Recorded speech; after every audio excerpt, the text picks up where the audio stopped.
Gender, Children and Social Protection. You are duly acknowledged. Particularly, we have the head of Ghana National Household Registry, Dr. Richard Ajete. If you are here, we acknowledge you, Doc. We also have with us the head of Ghana School Feeding Program, Dr. Gertrude Kwashiga.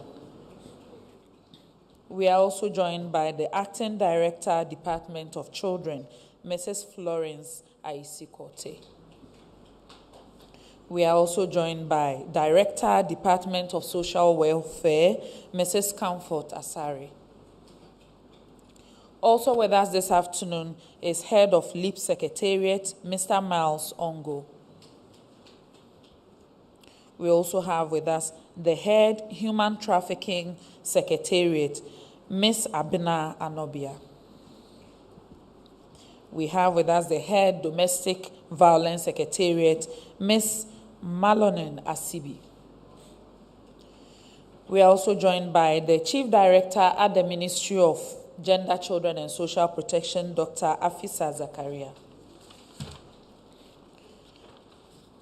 We are also joined by the Deputy Minister at the Ministry of Gender, Children and Social Protection, who is also Member of Parliament for the good people of Kwabri East Constituency, Honorable Francisca Oteneji. And as I mentioned earlier, we are joined by the Minister for Gender, Children and Social Protection, who also doubles as Member of Parliament for the good people of Wale Wale. Thanks for joining us, Honorable Minister. So, ladies and gentlemen, on that note, I will yield to the Honorable Minister for her initial remarks, and then we'll come back to you for the Q&A session. Thank you.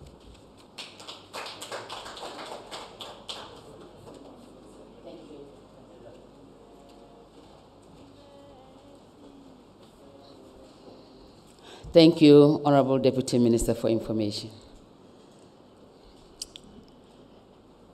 Thank you, my able Deputy Minister, my Chief of Staff, and all directors from MOPSI, the media, ladies and gentlemen. Today is a very special day for the ministry to be here to actually update the media on school feeding and our activities in the ministry and the way forward. So on behalf of the ministry, Minister of Gender, Children and Social Protection, I am very delighted to be given the opportunity from the Minister of Information to articulate our problems from school feeding and other matters. I don't want to bore you with the mandate. You all are aware of our mandate, gender equality, promoting the rights of children, social protection, and all that. So I don't need to bore you. So, and then our institutional and legal strengthening status. We have a lot of bill, affirmative action bill, the social protection bill, the age bill, persons with disability bill, social work bill. All these are outstanding bills that we are working at.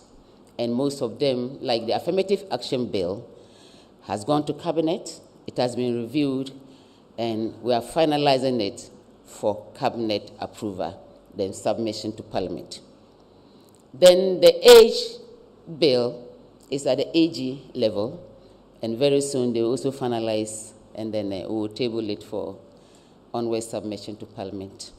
Social work council bill at the draft level, and when being concluded, will help train social workers professionally to be able to take care of our vulnerable in society, especially the aged and the vulnerable children. So we are working on a lot of bills. Gender equality and empowerment. The ministry, in collaboration with stakeholders, organized 44 sensitization programs for 4,679 people in different communities across the country on sexual gender-based violence, teenage pregnancy, and harmful cultural practices, including child marriage. The media, Just recently, we are all aware there was some news that there were some alleged witch lynching at a place called Zapalsi in the Yendi Meng municipality. The ministry, upon hearing, they didn't sleep. We took a visit to do some facts finding. It took us to Gambaga to meet the overlord of Mampurugu, because we also have a witch camp there. And we pleaded with the overlord to assist us address some of this issue. We also took the privilege to go to Yendi, and we met the overlord there, and he also promised to do the same. We went to Zapalsi, where the heinous crime was caused. We engaged the community, both those who were involved, and then we were there with the police commander from the northern sector, and they promised that perpetrators will be brought to book. We are still communicating with the commander, and justice will be served. I am very happy that the ministry too has also instituted a department that we call Restoration Department to look at these issues of witchcraft. The ministry is also collaborating with DVLA. It is a new novelty that the ministry is doing with DVLA in training persons with disability, testing them, and also training them how to drive. They would be trained, and they can also go for DVA license, and they can bring in their cars and drive. So we're in collaboration with them. A very good novelty. The ministry too has compiled a data, 12,667 children with disabilities, 103 graduates with disabilities from the tertiary institutions, and 30 graduates with disabilities from the tertiary institutions who are employable, who have employable skills. And also, the ministry submitted a paper, an information paper to Cabinet on disability employment issues. And I think we are in talks with the Ministry of Labor, Employment and Labor Relations, and also the Minister of Education to see how best they can be employed. And when it is done, we'll communicate to them. Ladies and gentlemen, livelihood empowerment against poverty, that's the LEAP, which is one of our flagship programs, which is a cash transfer to the extreme poor to be able to cushion them in their daily activities. The LEAP program have over 1.5 million beneficiaries across the country, 1/5 million across the country. The ministry has cleared all areas of LEAP of 2022. We have cleared all the areas. And the ministry has put all measures in place to pay the first cycle of 2023, and which will be done next week. We'll start the payment next week. So next week, the beneficiary will receive their cash grant. The ministry, in collaboration with government and our president, Nana Addo Dankwa Akufo-Addo, as he is, have doubled the rate of beneficiaries. There's a table that will show you the rate that they were receiving, and now that how much it has been doubled. We'll show you that table. When we get there, I'll let you know the table. The ministry too is doing some pilot reassessment of the program in some regions, namely Upper East, Upper West, Savannah, Northern Region, and Northeast. We have also included the vulnerable, especially those being accused of witch camp, who are in the Gambaga witch camp, the Ngani, and all. We have included them in the LEAP this year. They are going to be beneficiaries. We have also included the lepers, unfortunate ones. We have included them to benefit the LEAP. And then this will cover another regions, 5-6 regions. We have the Upper East, Upper West, Eastern Region, Volta Region, Central Region, Accra Region, especially the Leprosarium. All those in the Leprosariums will be covered to benefit from the LEAP cash grant. We have a one-member household. If you are a one-member household, the old rate was 64 Ghana cedis, and it has been increased to 128 Ghana cedis. If you have two household members, you have 76 Ghana cedis. It has been increased to 152 Ghana cedis. If you have three household members, you were receiving 88 Ghana cedis. Today, it has been increased to 176 Ghana cedis. And if you are 4 and above, they were receiving 106 Ghana cedis. And it has been increased to 212 Ghana cedis. I think the president needs to be applauded on this because it's very significant here. My friends from the media, Ghana school feeding. Ghana school feeding is one of our the government flagship programs, which is very consistent with the major policies and development strategies of the government, such as the Ghana Shared Growth Development Agenda, Ghana National Social Protection Strategy, and currently hinging on the SDG 1, 2, 4, and 5.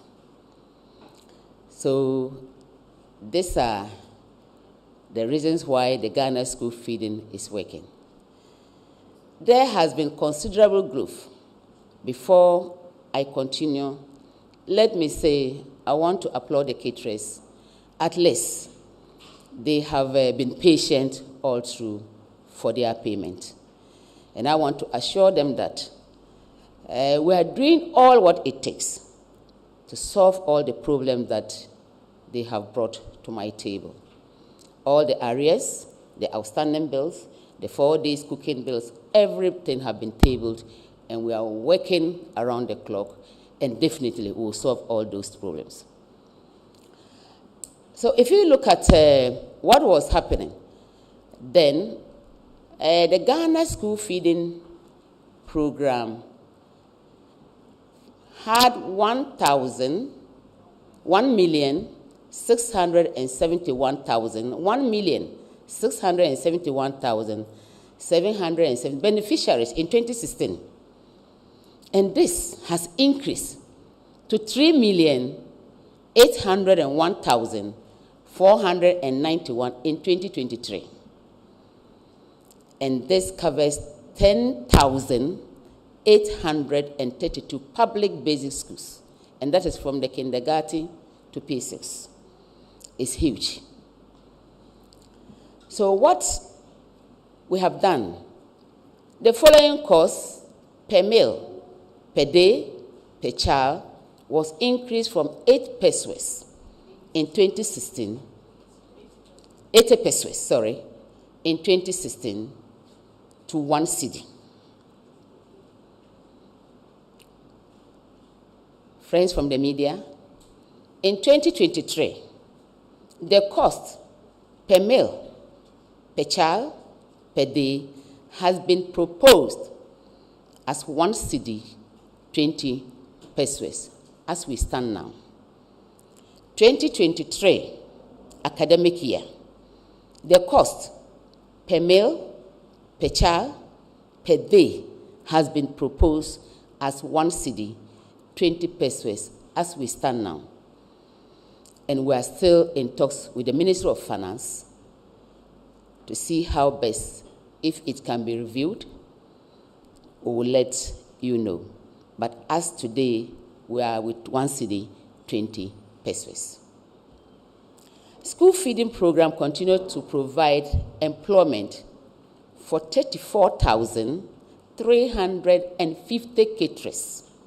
34,350 caterers and cooks, especially women in the rural area.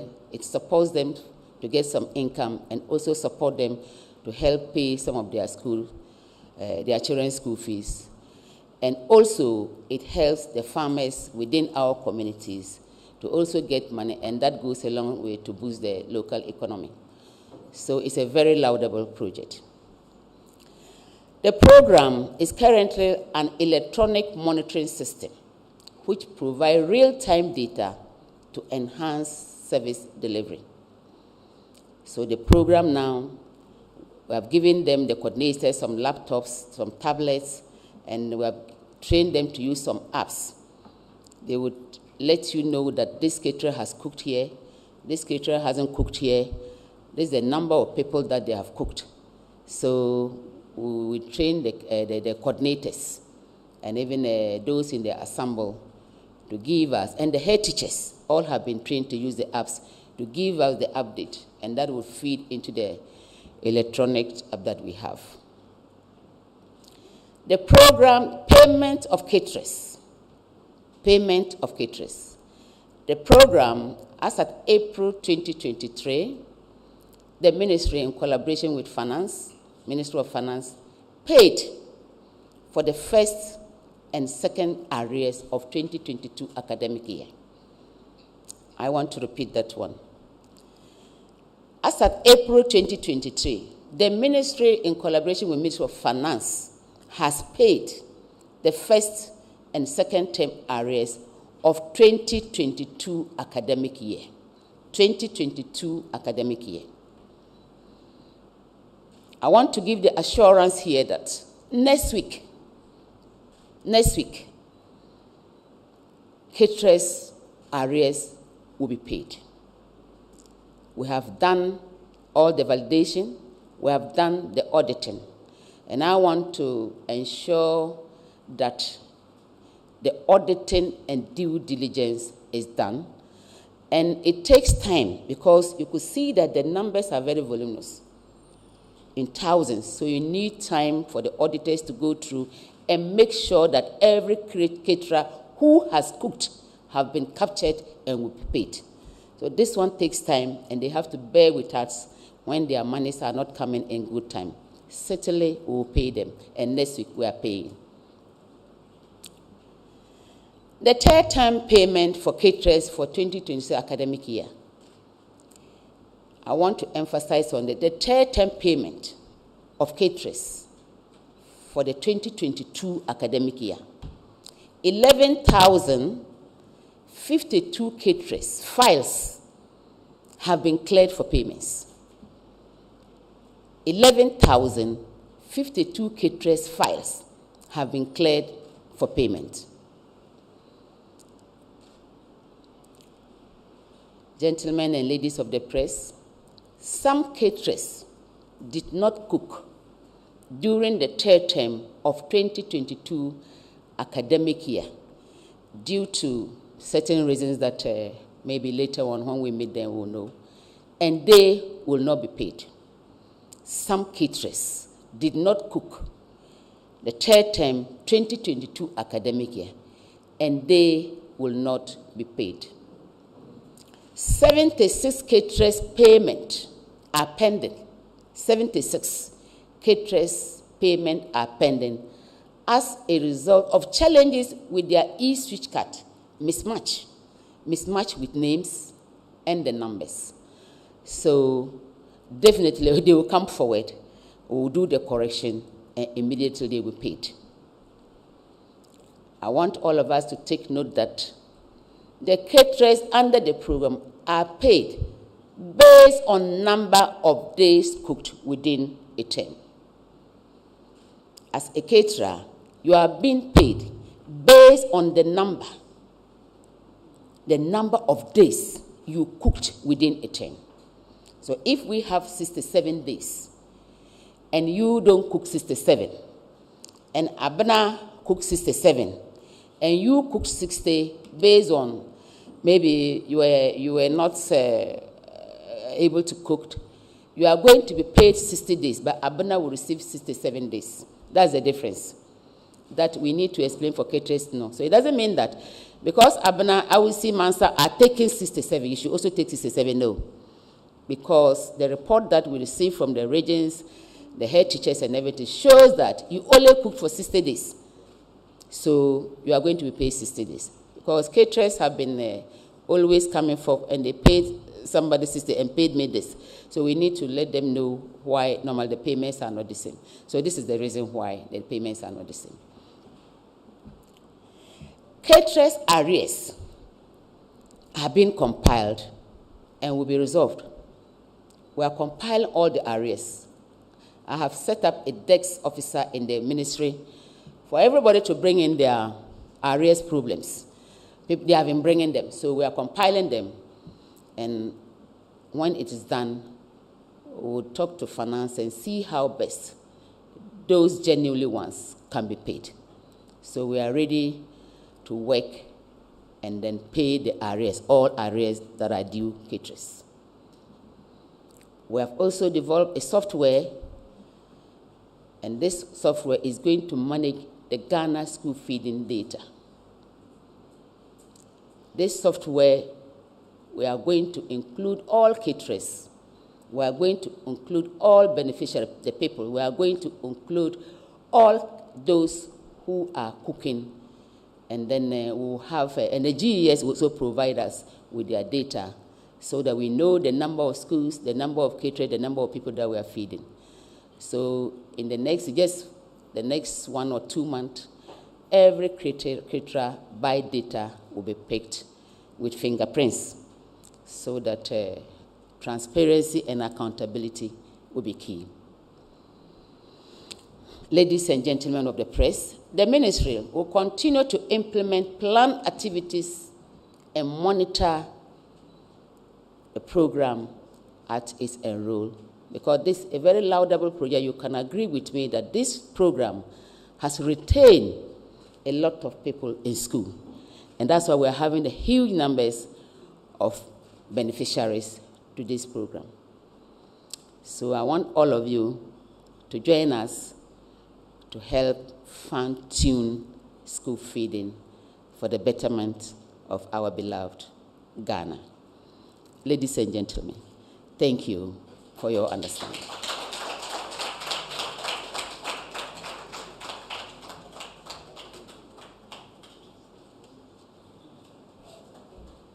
Honorable Minister, thank you so much for the brief but very insightful presentation.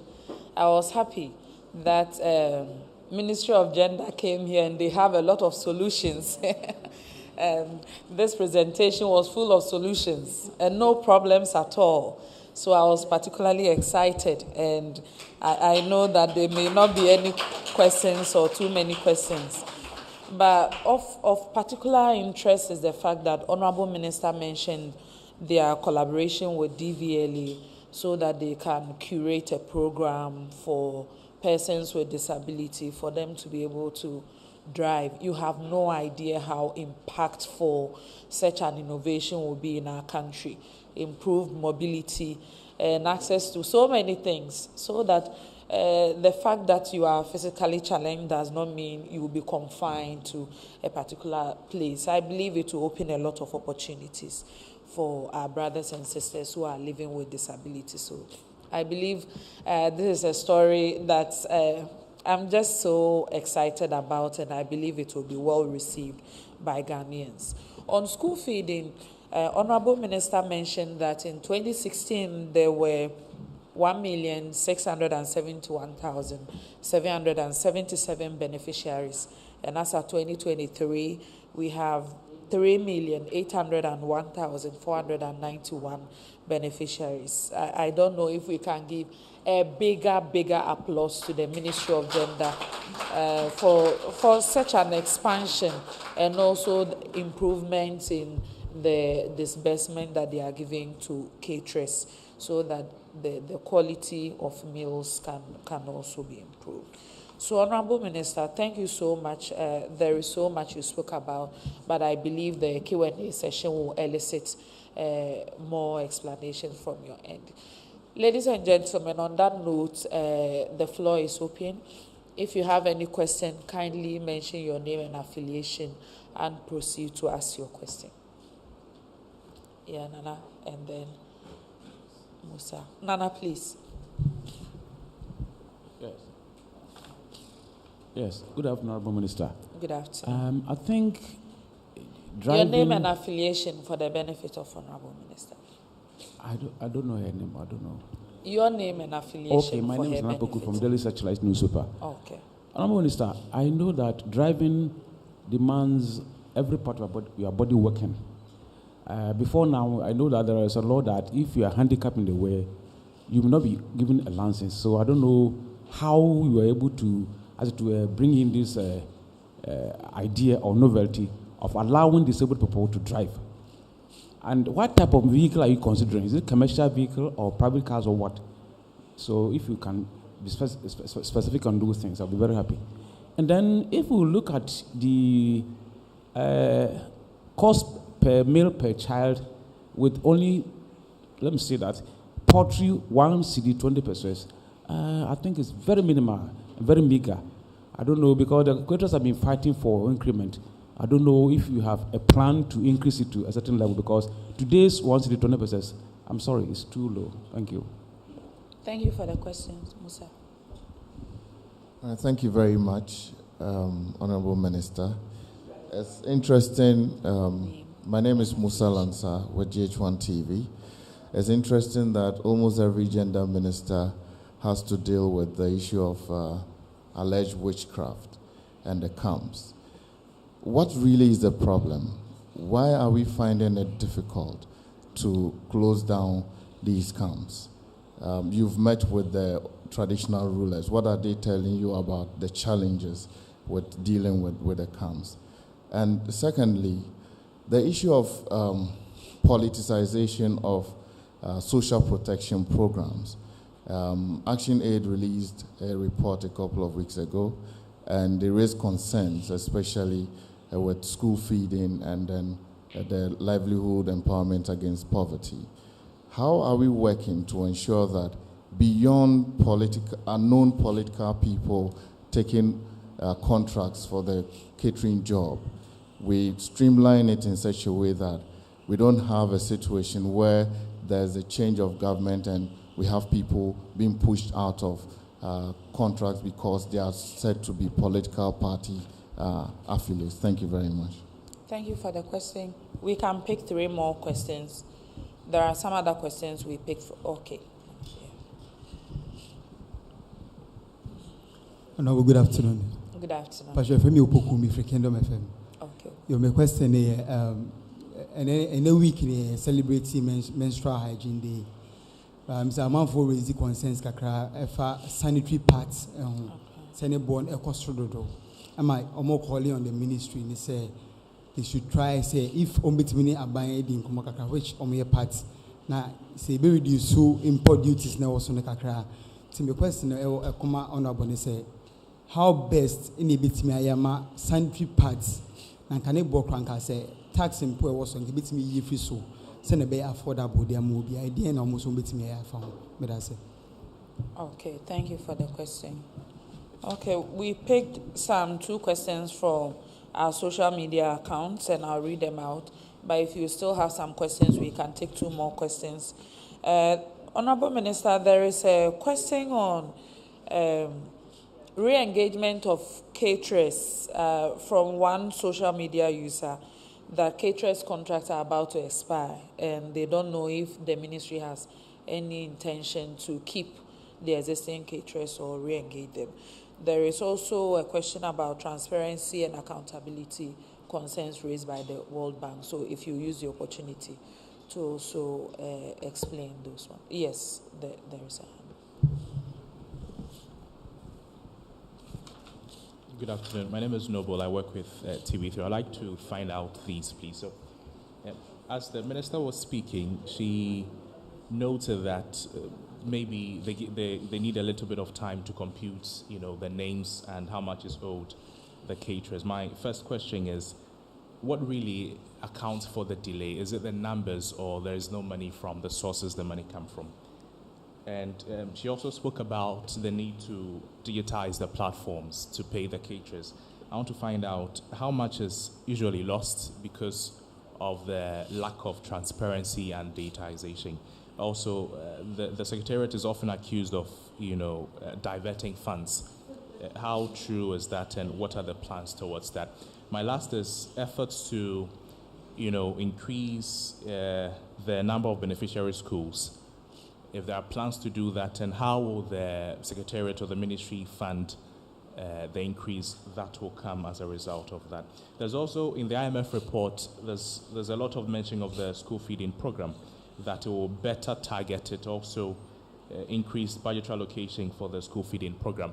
Has that been computed into the 1 cedi 20 pesos proposal for 2023? And if that has already been done, why are we not seeing an increase already and we're looking at proposals for now? Thank you. Thank you for the question. So I take that to be the last question. But, okay, John. But before I come to John, just to remind you that, you know, the IMF program, if you look at the executive summary and the proposed PCPEG, some of the social protection programs, including LEAP and LEAP and the school feeding program, as well as the NHIS and capitation grants, are being protected, such that there's been some minimum threshold set, so that the government can commit more to set programs. But I believe Honorable Minister will talk about the computation in terms of cost, if it's been affected by that. So I'll take the last question from John and invite Honorable Minister for her responses. Thank you. My name is John Awuni Kesben. I wanted to find out from Minister what has been done about child beggars on our street, especially from our Sahelian neighbors. You walk through Circle and you see this half-caste kids all over you begging. And then the mad people too.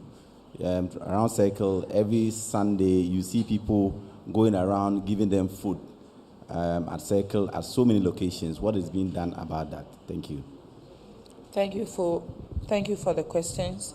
So I will now invite Honorable Minister for her responses. Thank you.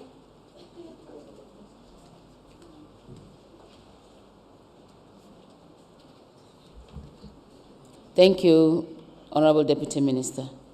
And I'm happy that I have my able directors here to help answer some of the questions. Persons with disability to drive. Yeah, I made mention of we be in talks with DVLA to give them the license. I think they also have the right to drive. So, and then we're also talking to local manufacturers to also look at how they can manufacture some cars that's what they want. That's what they are looking at, to manufacture some cars that they can drive on their own, because elsewhere it's being done. So, and some of them are importing, they want to import some cars and come, but because they don't have the license, they can't do that. So that's why we are collaborating with DVLA. So when it's done, at least we will launch and then for everybody to see what actually is going to be done here. Then why are we finding difficult to close down witch camps? I don't think we are finding it difficult to close the witch camps. This is a place that somebody who is being alleged, that's the point of first of call for her safety. So the last time when I visited the Gambaga witch camp, we had 61 of them there. That was 2022. But last month we were there and they are now 94, including 4 men. Now, the men too are now included. So we are doing it, but progressively. 120 of them have been reintegrated. So that tells you a lot of them have gone. Most of them want to go. So you need community sensitization.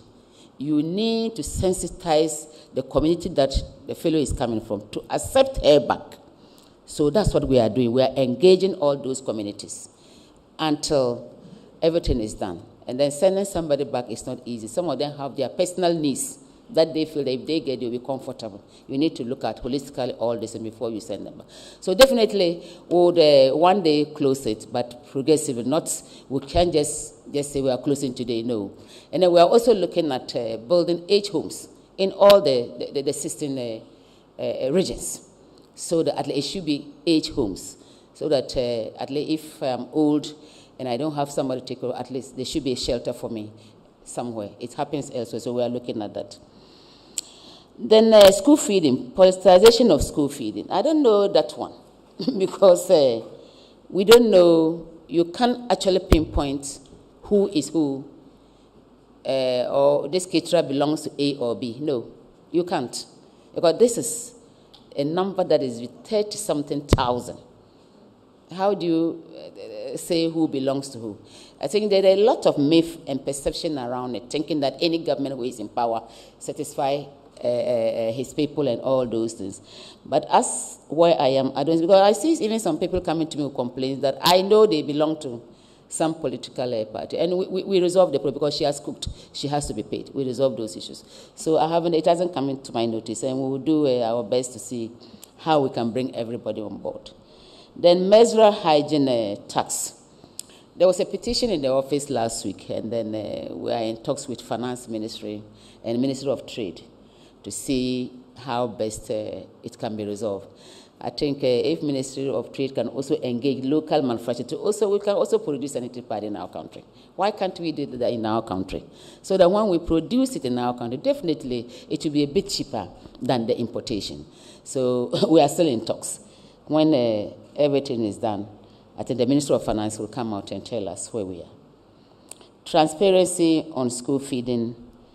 Somebody said they said the school feeding use the money. I don't know that one.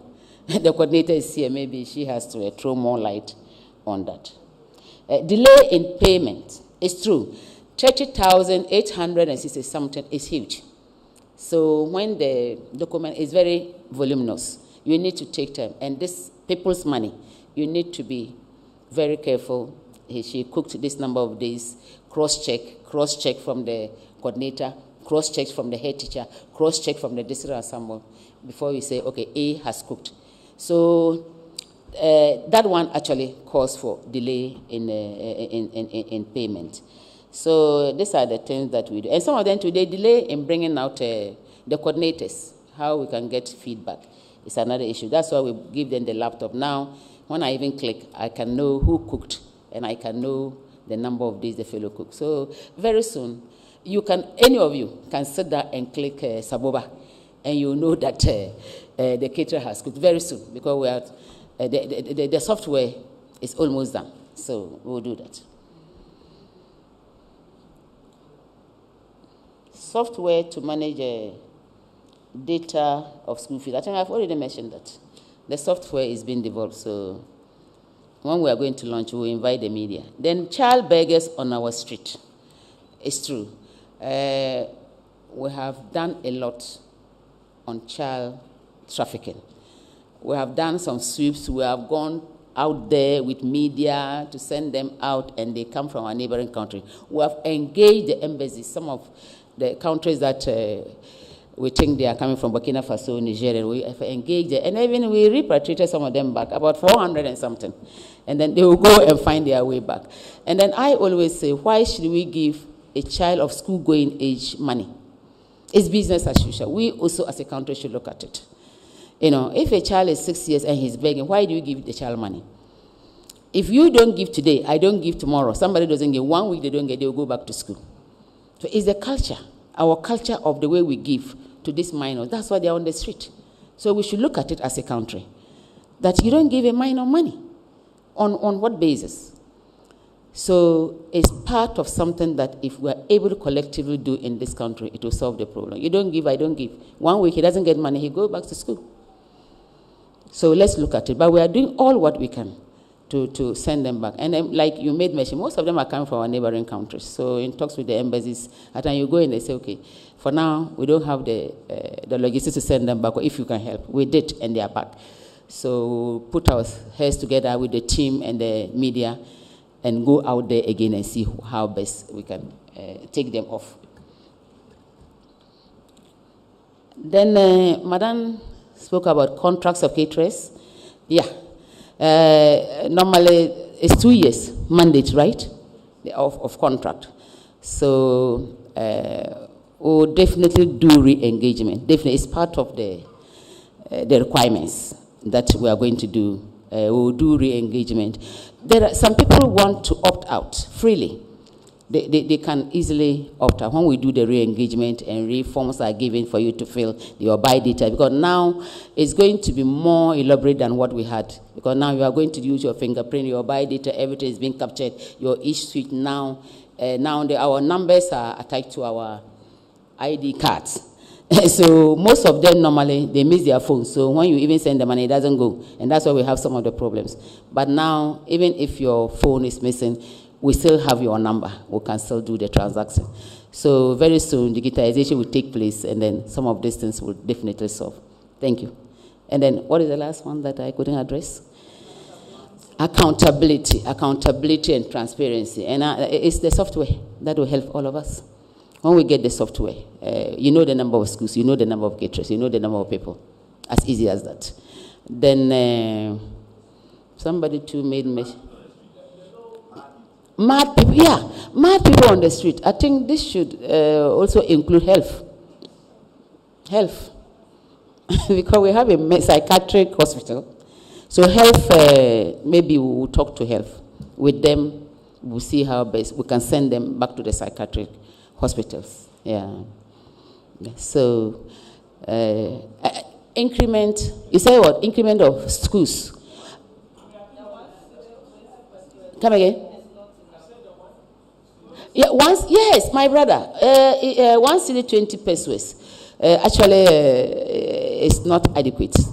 Now in the market, we know now there are changes. But at least it was 1 city. And now we have added 20 pesos. So gradually we are going there, gradually. So with finance, we'll come out with something gradually. But for now, they should bear with us. They should bear with us. Yeah, thank you.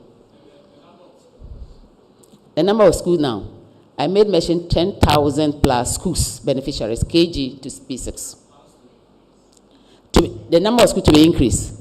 Well, for now, I don't have that information. When it comes, definitely, we'll come out and tell you the number of schools. And I think President wants every school to be captured, so we'll wait when it comes out. Yeah. Thank you, Betty.